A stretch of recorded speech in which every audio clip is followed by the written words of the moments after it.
Iš pagrindinio meniu galim pasiekti kitą funkciją, tai yra greita informacija.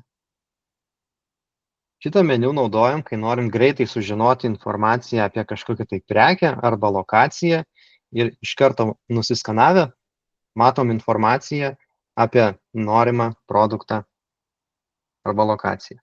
Tai jeigu dabar nuskanuosiu savo produktą, tai man atsidaro trumpa informacija apie tą produktą, kur aš matau tiek informaciją apie patį produktą, tiek ir lokacijas, kur tas produktas guli.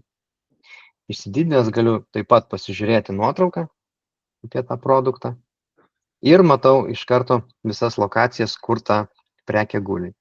Tai tas meniu yra naudingas tiek priimant prekes, tiek jas renkant. Nes priimant prekes mes galim pasižiūrėti, kur ta prekė jau guli ir galim padėti priėmimo metu į tą pačią vietą. Rinkimo metu, tai pavyzdžiui, jeigu mes kažkokios prekės neradom arba norim paimti iš kitos vietos, tai vėl galim pasižiūrėti, kur ta prekė yra ir rinkimo metu pakeisti vietą, iš kurios paėmėm prekę ir tada nurašysim prekę iš kitos vietos.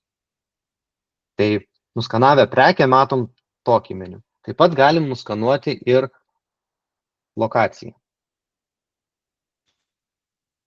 Nuskanavę lokaciją, pirmoje eilutėje matom tos lokacijos pavadinimą, o žemiau matom prekes, kurios guli toj lokacijai. Tai vienoje lokacijoje gali gulėti kelios prekės, tai matome kiekius, kurie ten guli. Taip pat matom ir rezervuotus kiekius. Jeigu kažkokios tai prekės jau yra rezervuotos atrinkimui, tai mes irgi čia matom, kad tų prekių atitinkamai laisvų yra mažiau. Tai jas irgi rodo.